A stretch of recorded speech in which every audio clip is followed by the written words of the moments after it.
All right, we're bed prepping today, getting stuff ready to seed. We're behind on that because of the rain.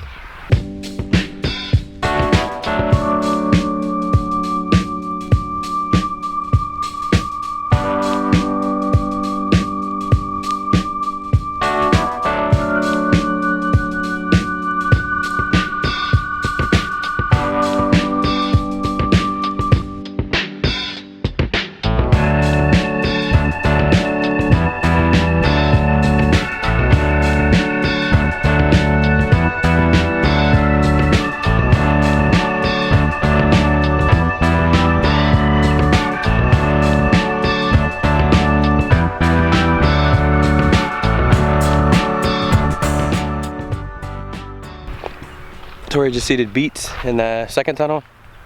I'm prepping these beds now. Ready radish, mustard greens, and turnips.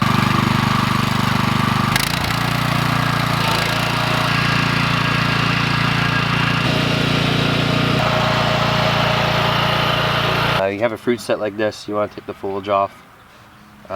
There's other tomatoes forming in here, so when you prune off the foliage like that, the fruit will ripen faster. So I did that for all of these on this side. Now I gotta do this side. Pruning is about directing energy, not shaping.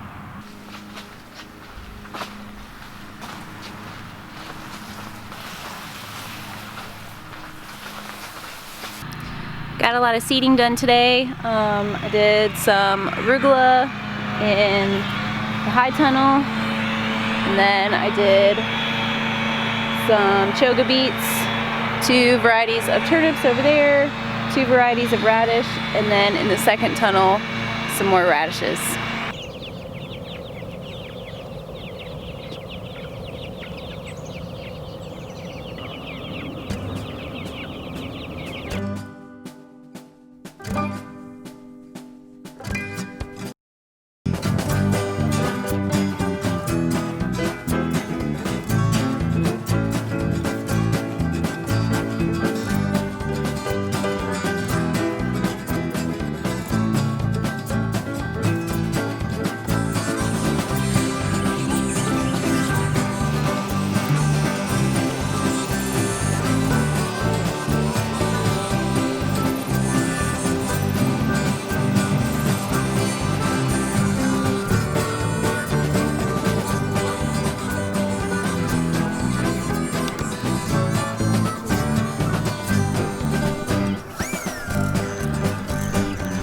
That's way better than moving chicken tractors. I'll get it down to where it's quick and fast, but this is way better for the chickens than being stuck in the tractor. You can see where they were. It's kind of the brown looking spot, so they got pooped up good, so time to get them to a new spot. That was about 2 days. Might increase the fenced area for when they're bigger, and then yeah, this makes it a lot easier. So you have the electrified fence, and right now I'm closing the tractor at night to kind of see what the predator pressure is out here, but they're a lot cleaner too. So trying to make some irrigation for the nursery tunnel here, keep the carrot seeds wet on the top. And so people always ask this question, even though I made a video about it. What you use, or what we use for irrigation.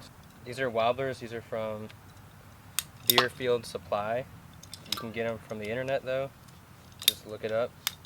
And they're 2.5 feet tall.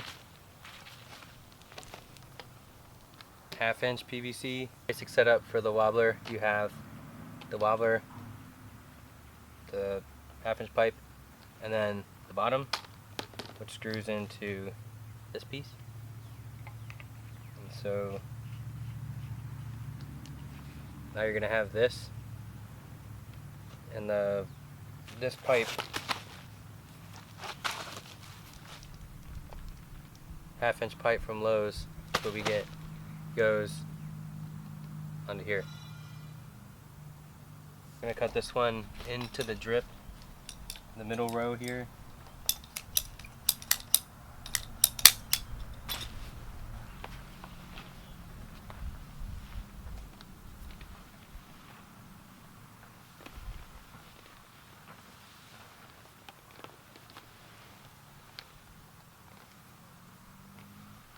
Down it in, and then zip tie this to this.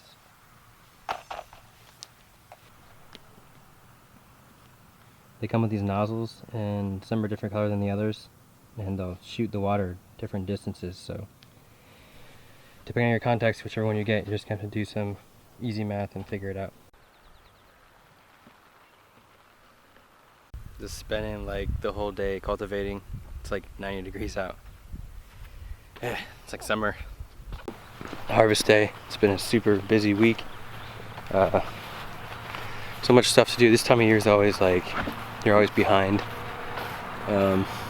Yeah, it's crazy. So we've been having temperatures up near 90 now, and if you're direct seeding stuff, it's hard to keep it moist enough to germinate. So what Tori's doing right here is she's pulling off the tarp. And so we'll leave these tarps on here. So we'll prep the bed, direct seed it, water it, and then put the tarp on there, and it holds the moisture. And then the white side reflects the sun, keeps the soil cool so that you don't cook anything under there, but it gives it somewhat of a stable temperature and things germinate.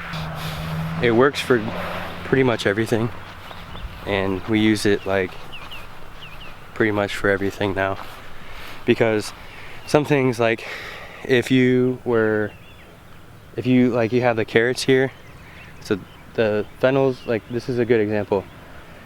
You have salad carrots, fennel, celery, kale, beets, and more salad. So if you were to flip one of these beds, which we're about to, the one I just harvested, and you direct seeded something, you'd have to water it so much that, at least with our soil and our situation, you'd have to water it so much that the carrot foliage is always going to be wet, the salad foliage is always going to be wet, and your chance for fungal diseases increases big time when you water that much. The other thing is, you can do drip tape, but like for little seeds like carrots, you want that overhead irrigation to keep the top of the soil moist. So that's why we use those tarps. If you don't have the tarps, cardboard, row cover, an old sheet or something, just you want something that holds that moisture. Alright, we finished up harvesting, so all these totes here are stuff that needs washed. So with over here, and gotta start washing.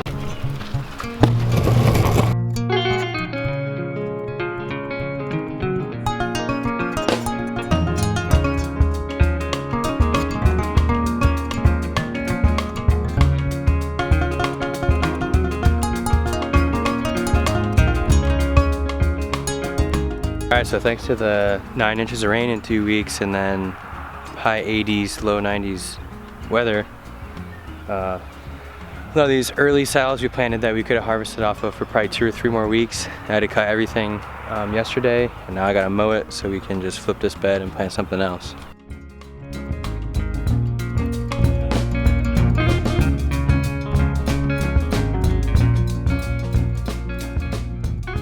And also the compost pile kept getting worse and worse and woodier and drier and harder to hydrate and harder to hydrate.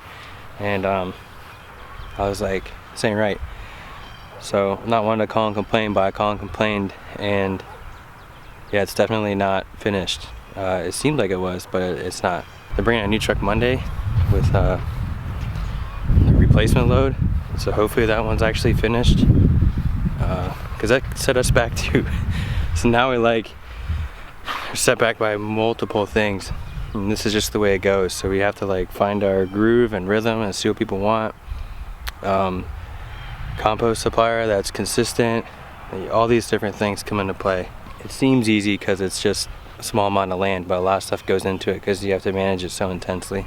What you doing, Joey? Splitting up the stuff for the market tomorrow. On the produce. Long day. Yeah, just trying to make sure, we all have pretty much what we're gonna sell, because I've been keeping track of what we sell and what we bring home, and that way I know how much to send to Charlotte and how much to take to Hickory. So Tori's gonna organize all this and the coolers and all that stuff. I don't mess with that part because she's good at it and I'm not. So instead I'm gonna hook up the trailer. This is a really cool plant. This is called a lantana, and give it a few more weeks, it's gonna be loaded with pollinators, especially swallowtail butterflies. The farm pickups went good, and really thankful for everybody that came out. It's really cool for weekly support. We really appreciate it. And long week, busy week, working in the heat.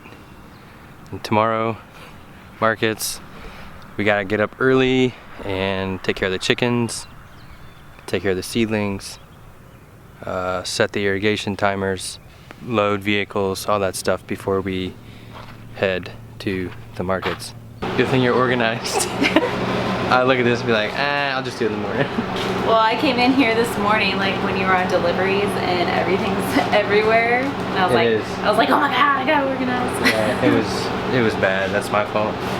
Alright guys, tree of the week. So this is normally called a gumball tree, and normally they're a lot bigger than this one, but I saw it today and thought it'd be good. So they normally have a fruit that looks like this.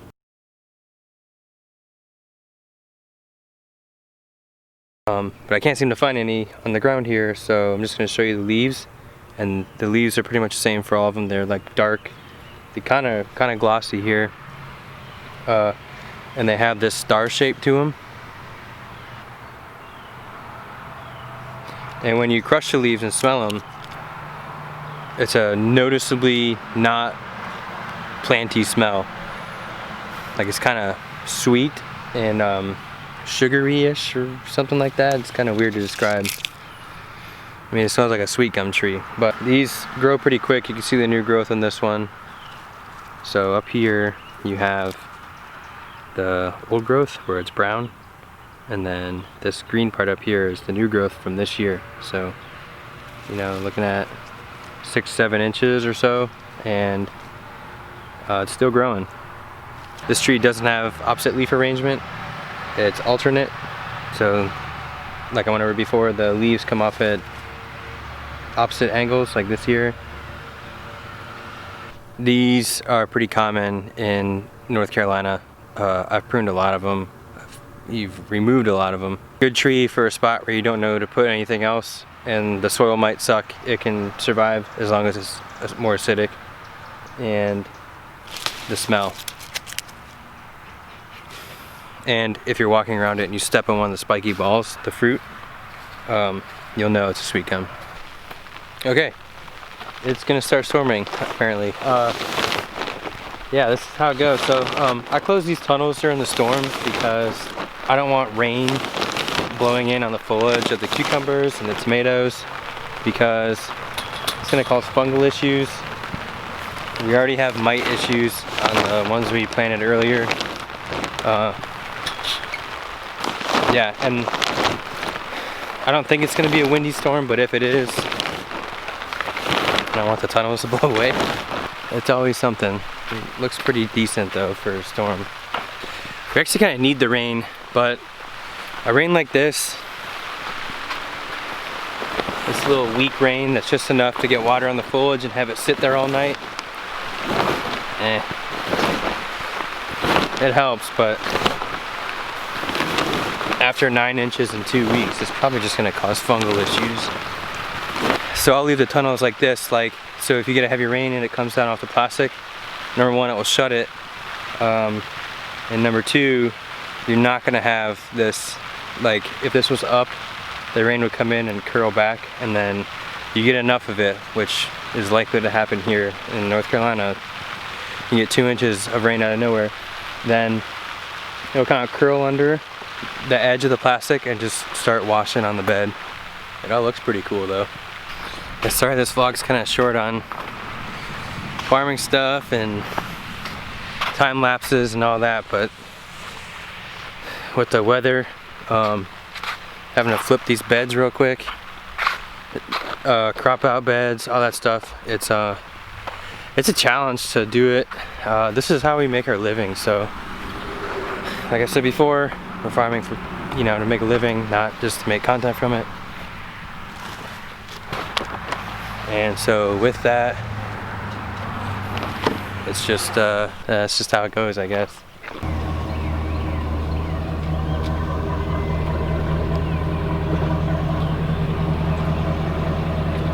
Can't see anything.